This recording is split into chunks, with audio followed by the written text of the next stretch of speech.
오늘 말씀의 제목이 흔들릴 때라는 제목입니다. 우리는 모두가 흔들리는 존재이지요. 약한 사람만 흔들리는 것 아닙니다. 강철 같은 사람도 흔들립니다. 신앙생활에도 흔들릴 때가 있습니다. 저 사람 정도면 절대로 안 흔들릴 거야, 그렇게 기대를 하지만 그런데 그도 흔들리는 것을 우리는 보게 됩니다. 흔들림에도 차원을 달리하는 흔들림이 있습니다. 유치원 아이는 유치한 일로 흔들리죠. 사탕 하나에 흔들립니다. 어른은 어른의 일로 흔들리죠. 셰익스피어는 그의 작품 햄릿을 통해서 사느냐 죽느냐 그것이 문제로다, 갈팡질팡, 인생 어떻게 해야 되지? 흔들린다는 거죠. 우리는 모두가 본질적으로 흔들리는 존재이다. 문제는 흔들림을 어떻게 대처하느냐는 대단히 중요합니다. 그 대처에 따라 그 결과가 너무나 달라지기 때문이지요. 흔들리다 진짜 망한 사람이 있습니다. 그러나 흔들리다 멋지고 아름다운 꽃을 피우는 사람도 있어요. 시인 도종환님은 흔들리며 피는 꽃을 노래했습니다. 흔들리지 않고 피는 꽃이 어디 있으랴. 이 세상 그 어떤 아름다운 꽃들도 다 흔들리면서 피었나니, 흔들리면서 줄기를 곧게 세웠나니. 흔들리지 않고 가는 사랑이 어디 있으랴. 참 시가 아름답죠. 시가 아름다운데 내용은 처절합니다. 우리 인생 흔들린다는 거죠. 숱한 아픔, 고통, 눈물, 이렇게 해야 될까 저렇게 해야 될까, 그 사람과 관계를 끊어버려야 될까 계속해야 될까, 그 일을 해야 될까 말아야 될까, 흔들린다는 거지요. 그러나 그 흔들림 끝자락에 꽃을 핀대요. 흔들림은 있지만, 아픔은 있지만 꽃이 핀대요. 때문에 흔들리는 것은 아픔이지만 더 아름다운 꽃을 피우기 위한 중요한 에너지가 된답니다. 그 흔들림이. 혹시 오늘 여러 가지 삶의 아픔과 고통으로 인하여 흔들리는 분이 계시다면, 또 신앙이 흔들리는 분이 계시다면 말씀을 통해서 그 흔들림을 해결하고 더 아름다운 멋진 꽃을 피워내시기를 주의 이름으로 축원합니다. 아멘. 그렇다면 어떻게 흔들리는 자리를 끝내고 더 아름다운 믿음의 꽃, 우리의 삶의 꽃을 피워낼 수 있을까요? 그 첫 번째는 흔들리는 사람을 만나라, 그렇게 말씀하세요. 오늘 본문의 말씀은 우리를 참 당혹시키는 말씀입니다. 흔들림과는 아무런 관계가 없을 것 같은 사람을 흔들리는 사람, 그 주인공으로 등장시키기 때문이죠. 누구입니까? 세례 요한입니다. 여러분은 세례 요한 하면 어떤 이미지가 떠오릅니까? 저는 세례 요한 하면 큰 거대한 바위, 그런 사람과 같다라는 이미지가 딱 떠올라요. 정말 어떤 일에도 흔들리지 않을 것 같은 강철 같은 사람, 그런 이미지가 떠오른단 말이죠. 그런데 여러분, 오늘 말씀을 보십시오. 3절. 예수께 여짜오되 옷이 그이가 당신이 오니이까 우리가 다른 일을 기다리오리이까. 당신이 진짜 메시아입니까? 이런 질문을 던졌다는 거예요. F.F. 브루스라고 하는 유명한 신약학자는 이 말씀을 세례 요한이 흔들리고 있다라고 주경을 했어요. 그렇습니다. 이 강철과 같은 세례 요한이, 거대한 바위와 같은, 절대로 흔들리지 않을 것 같은 세례 요한이 마음속에 의심이 생긴 거예요. 흔들리고 있는 것입니다. 당신이 진짜 메시아 맞습니까? 이렇게 말이에요. 하나님은 우리에게 흔들리고 있는 세례 요한을 만나게 하십니다. 저는 이 말씀을 준비하면서 굉장한 위로를 받았어요. 그렇구나. 저렇게 거대한 산과 같은 그런 세례 요한도 흔들리고 있네. 그렇다면 내가 흔들린 것은 너무 당연하네. 위로가 되더라니까요. 여러분 그렇지 않습니까? 세례 요한과 같은 사람이 흔들린다면 우리와 같은 사람이 흔들리는 거 너무 당연하지 않겠어요? 나만 갈등하고 있나? 나만 의심하고 있나? 나만 못 믿고 있나? 하나님 왜 이러십니까? 하나님 정말 살아 계셔요? 하나님 정말로 날 사랑하고는 있습니까? 하나님 날 잊어버린 거 아닙니까? 왜 나에게만 이런 고통의 문제가, 왜 나에게만 이런 아픔의 문제가 계속됩니까? 하나님 나 버린 것 아닙니까? 이런 흔들림 말이에요. 이런 흔들림. 나만 흔들리는 줄 알았어요. 그런데 이 말씀에 보니까 영적 거목 세례 요한도 흔들리고 있는 거예요. 여러분 성경에 위대한 신앙의 사람들이 등장하잖아요. 여러분 엘리야가 얼마나 놀라운 사람입니까? 갈멜 산상에서 850대 1의 전쟁을 승리했던 사람이 누구예요? 엘리야입니다. 그 하나님을 절대적으로 신뢰하고 하늘에 불덩어리가 떨어지는 것을 경험하고 하늘문이 열려서 비가 쏟아져서 하늘 문이 열려 축복을 받은 그 경험을 했던 엘리야가 로뎀 나무 아래 앉아서 뭐합니까? 나 죽여주세요. 이제 됐습니다. 하나님 이제 그만할랍니다. 끝내주세요. 그게 엘리야 아닙니까? 영적 거목들도 흔들리더라는 거예요. 은혜를 체험 안 했기 때문이 아닙니다. 하나님을 경험하지 않았기 때문이 아니에요. 차원이 다른 흔들림을 하고 있는 것입니다. 그 신앙의 정도에 맞는 흔들림을 하고 있는 거죠. 흔들림을 통해 넘어짐을 경험했던 바울 사도를 통해서 우리에게 경고하는 말씀이 뭡니까? 고린도서 10장 12절에 그런즉 선줄로 생각하는 자는 넘어질까 조심하라. 우리는 언제든지 흔들릴 수 있고 언제든지 넘어질 수 있다. 이런 말씀 아니에요? 나 절대로 안 넘어져요. 나 절대로 안 흔들려. 이런 게 아니잖아요.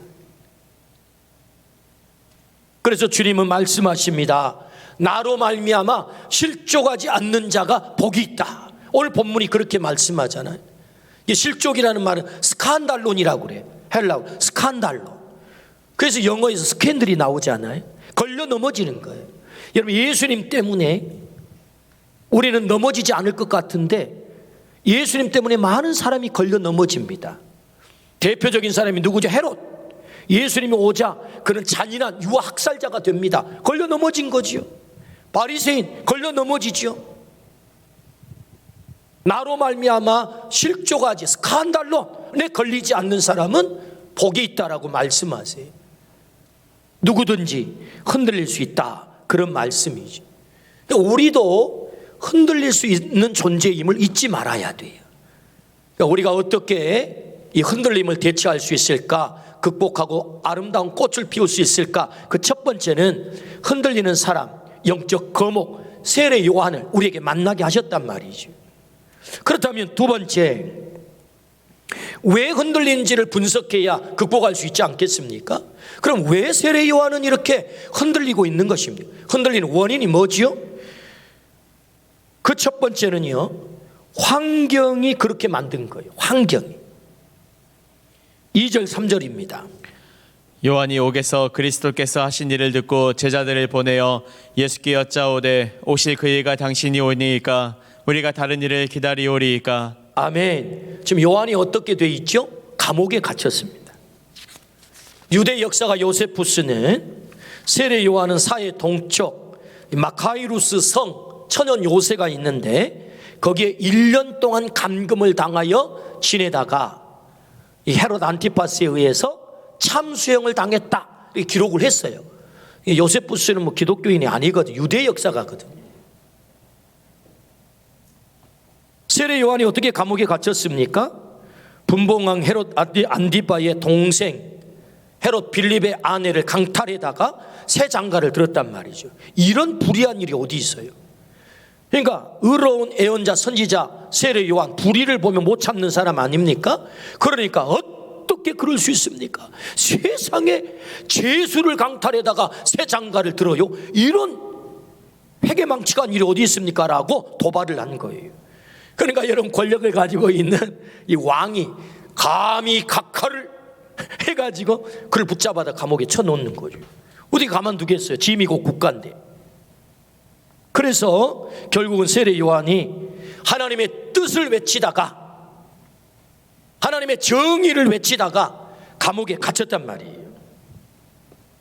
근데 언제 헤어날지를 몰라요. 언제 해방받을지도 몰라요. 암울한 감옥에 이 어두운 생활이 계속되는 것입니다. 고통이 끝나지 않아요. 때문에 암담합니다. 이 암담한 환경이 그를 흔들리게 만든 거예요. 고통이 언제 끝날 줄 몰라요. 메시아가 오시면 공의가 물같이 흘러 이 고통을 끝장낼 줄 알았는데, 세상에 메시아라고 오신 예수님이 아무 신경도 안 쓰는 거예요. 그러니까 흔들리는 거지. 정작 불법을 행하고 불의한 헤롯은 더 활개를 치는 것입니다. 그러니까 실족하는 거예요. 우리는 환경에 지배를 받는 존재들입니다. 고통의 시간이 길어지면 흔들릴 수 있습니다. 내가 크게 잘못한 것 같지도 않은데 고통이 계속됩니다. 하나님의 뜻대로 살아보려고 그렇게 몸부림을 치는데, 몸부림을 치면 칠수록 더 어려움이 찾아와요. 고통이 끝나지 않습니다. 그 고통의 환경이 우리를 흔들리게 만들죠. 악한 자들은 더 잘 나가는 것 같습니다. 그래서 첫 번째, 이 세례 요한이 왜 흔들리는가 원인 분석을 해봤더니, 환경, 암담한 그의 환경이, 그 암담한 암울함이 더 깊어질수록 흔들리고 있는 것입니다. 이게 정말 저 메시아가 맞나? 내가 메시아를 믿는 사람인데 저 메시아가 맞아? 이렇게 여러분, 우리의 고통이라는 환경이 깊어지면 이렇게 흔들릴 수 있는 거지. 두 번째는요, 왜 이 세례 요한이 흔들리고 있는가 하고 원인을 분석해 보면 잘못된 메시아 관 때문이에요. 다시 말하면 잘못된 신앙, 잘못된 믿음 때문이죠. 요한의 제자들이 예수님께 물었습니다. 오실 그이가 당신입니까?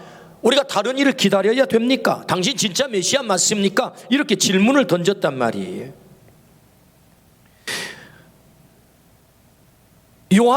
세례 요한이 예언한 대로 메시아가 정말로 오셨다고 한다면,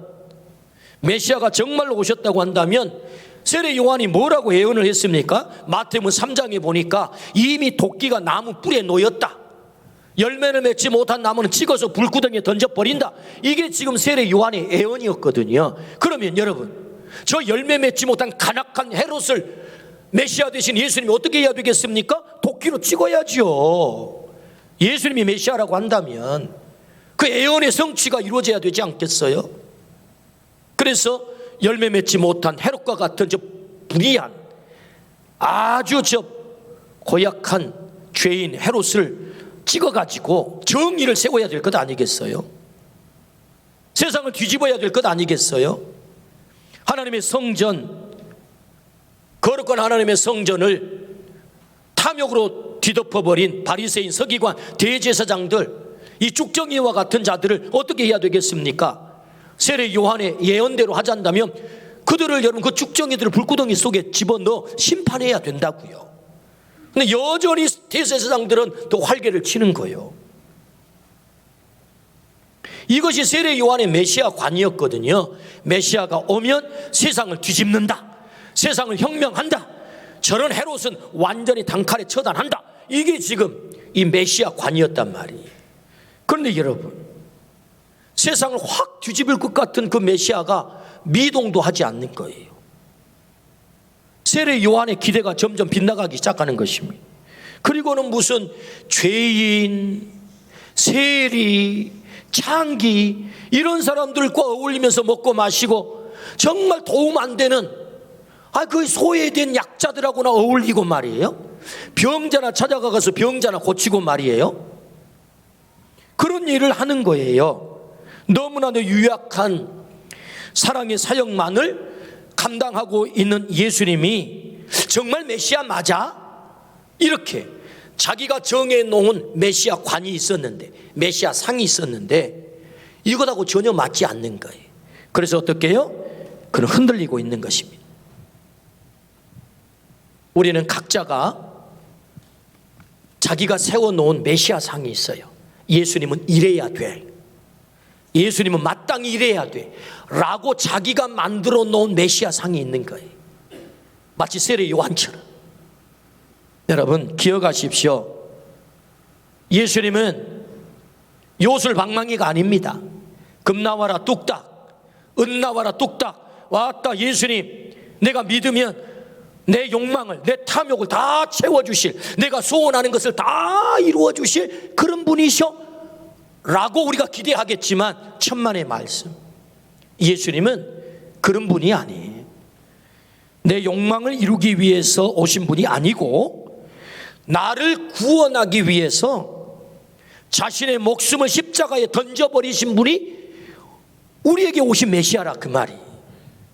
그 약한 자를 위해서, 그 소외된 자를 위해서, 그 병자를 위해서 자신의 목숨을 제물로 던지고서 우리를 살려주신 분이 누구냐? 그분이 메시아예요.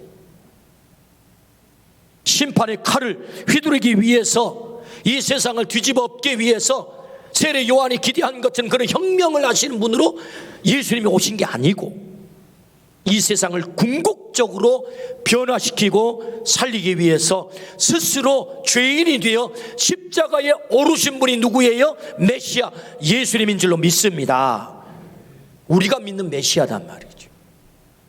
근데 이 메시아관이 잘못되다 보니까, 이 믿음이 잘못되다 보니까 요한이 흔들리고 있는 것입니다. 정말 내가 믿는 메시아, 내 욕망을 이루어주는 메시아, 내 욕구를 이루어주는 메시아, 이 세상을 단칼에 심판해서 뒤집어버릴 혁명의 메시아, 그분이 맞나? 그런 정치적인 메시아가 맞나?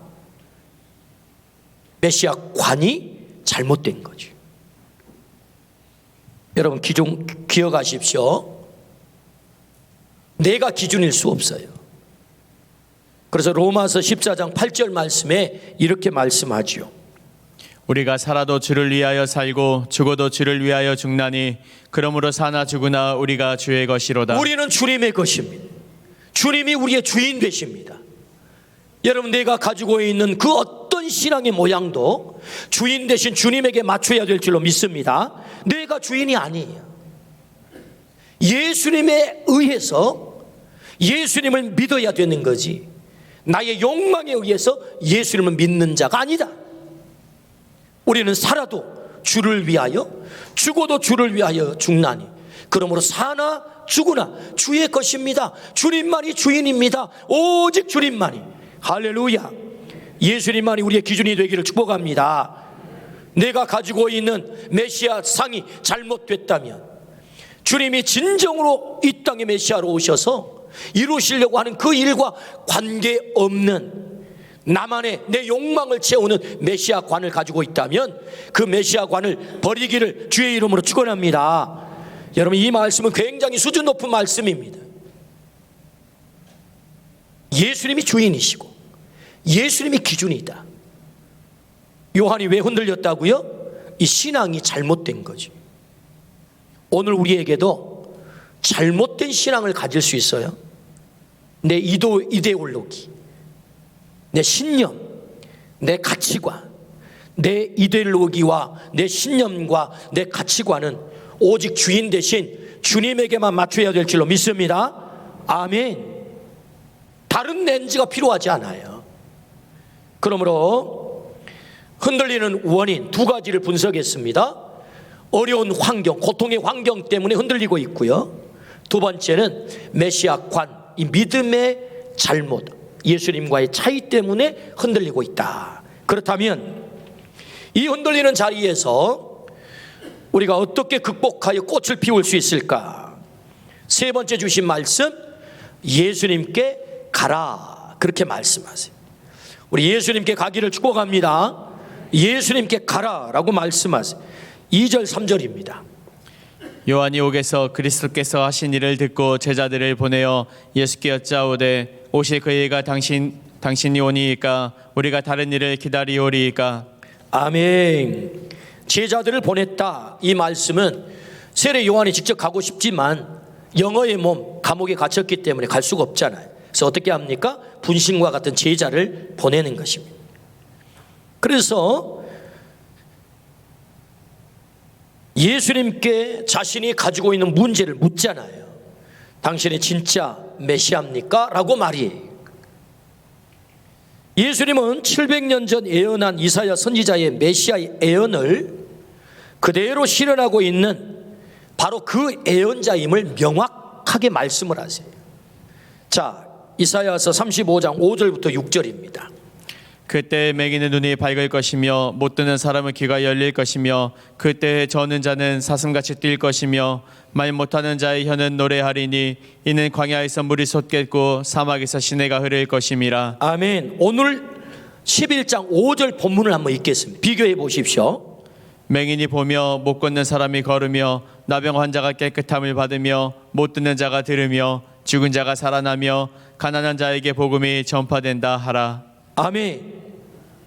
세례 요한의 제자들이 와서 당신이 진짜 메시아 맞습니까?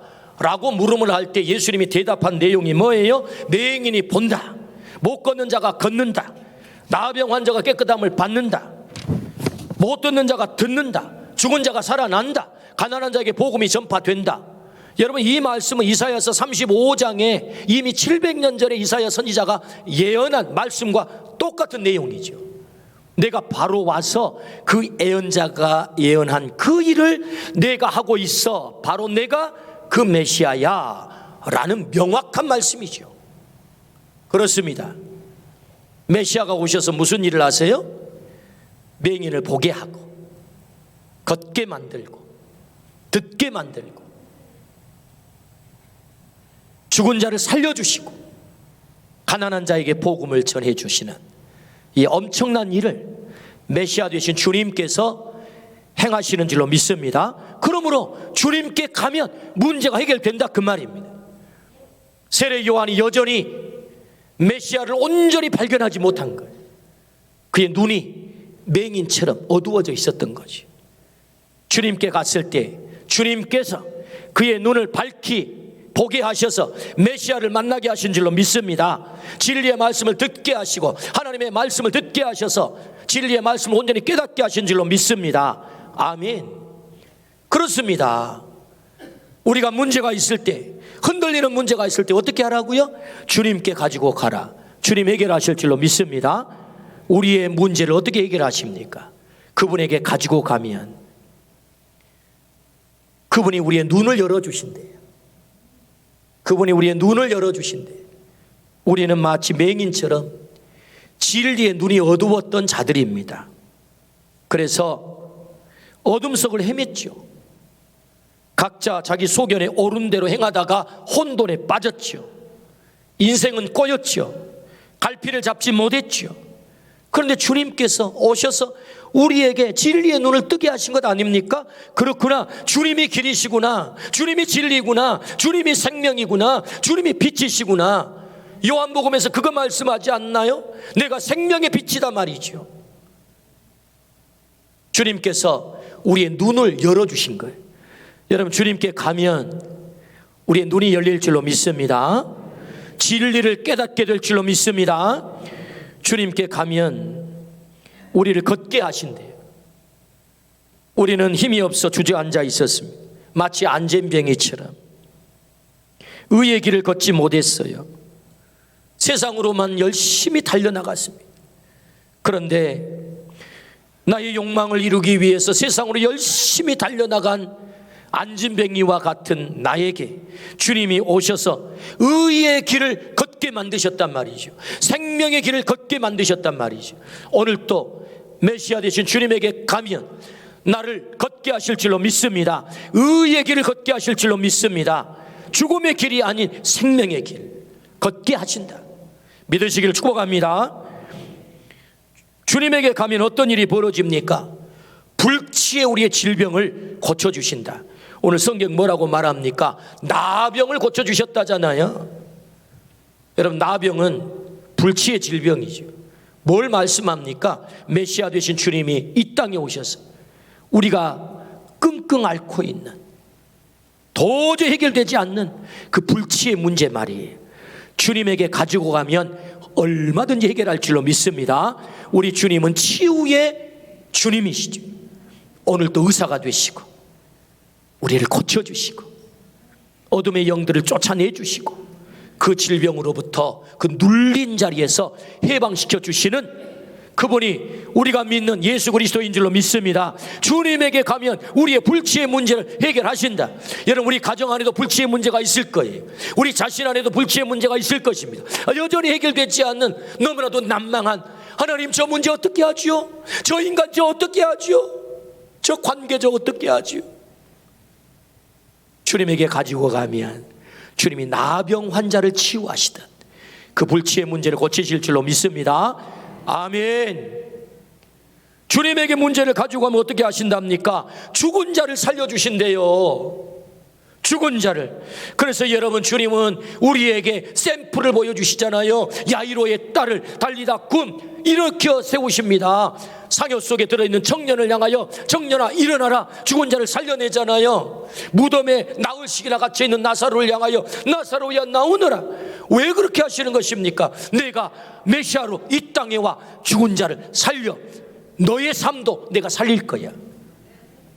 죽은 존재와 같은 너, 내가 그를 살릴 거야. 너의 자녀를 살릴 거야. 너의 가정을 살릴 거야. 너의 일터를 살릴 거야. 우리 주님 말씀하시잖아요. 죽은 자를 살아나게 했다는 거. 메시아 되신 주님이 오십니다. 그러므로 여러분, 주님께 우리의 사망의 문제를, 죽음의 문제를, 성경은 이렇게 말씀하지 않습니까? 죄의 삭은 사망이라고. 우리가 이미 죄로 말미암아 다 죽은 존재들 아닙니까? 우리의 이 사망의 문제를 주님에게 가지고 가면 우리 주님께서 우리를 살려주실 줄로 믿습니다. 그래서 주님은 말씀하시죠. 그리스도 안에 있으면 새로운 피조물이다. 우리를 새롭게 살려주신 줄로 믿습니다. 아멘. 요한이 예수님에게 문제를 가지고 가서 예수님을 새롭게 만났어요. 감옥에서 더 이상 흔들리지 않았습니다. 마지막 그는 그의 목숨, 가장 소중한 목숨을 순교의 제물로 드리기까지, 여러분, 목을 참수형을 당하기까지 그는 흔들리지 않아요. 이 믿음에서 떠나지 않습니다. 선지자의 사명을 끝까지 완수하죠. 어떻게 해요? 주님에게 가지고 가니 그 문제가 해결된 줄로 믿습니다. 아멘. 그래서 예수님은 그 세례 요한을 마태복음 11장 11절에 평가하잖아요. 어떻게 평가합니까? 내가 진실로 너희에게 말하노니 여자가 낳은 자 중에 세례 요한보다 큰 이가 일어남이 없도다. 그러나 천국에서는 극히 작은 자라도 그보다 크니라. 여자가 낳은 자 중에 세례 요한보다 큰 이가 없다. 이 세상에 최고 큰 자라는 거지. 흔들렸지만 그 흔들림을 통하여 주님에게 갔을 때 주님께서 이 세상에 가장 큰 꽃으로 피어나게 한 줄로 믿습니다. 아멘. 그렇게 된 거죠. 근데 여러분, 이 말씀이 더 기가 막힌 것은 그 이후에 이어지는 말씀. 그러나 천국에서는 극히 작은 자라도 그보다 크니라 그랬어요. 세례 요한보다도 더 크게 된다는 거예요. 이 세상에서는 극히 작지만, 우리가 보잘것없지만 우리가 주님에게 가서 주님께 우리의 문제를 드려 그분이 해결하시고 우리가 흔들리지 않고 끝까지 주님을 붙들게 되면 이 천국에서, 우리가 간 그 천국에서 세례 요한보다 더 큰 꽃으로 우리가 피게 된다라고 약속하세요. 그러므로 우리 모두가 흔들릴 수 있습니다. 고통이 너무 길어져서 그 환경 때문에 하나님이 마치 날 잊어버린 것처럼, 나를 사랑하지 않는 것처럼, 내 고통을 방치하는 것처럼 우리가 흔들릴 수 있어요. 나의 신앙이 잘못돼서, 잘못 믿어서, 예수님이 내 기대에 채워주지 않아서 내가 흔들릴 수 있습니다. 그럼에도 불구하고 흔들리는 문제를 주님에게 가지고 가면 주님은 보게 해주시고, 듣게 해주시고, 걷게 해주시고, 살아나게 해주시고, 가난한 우리를 가장 풍성한 길로 인도해 주실 줄로 믿습니다. 흔들리고 계시다면 지금 주님에게 갈 때입니다. 우리 모두가 주님에게 그것을 가지고 가셔서 가장 아름다운 꽃으로 피어나기를 주의 이름으로 축원합니다. 아멘.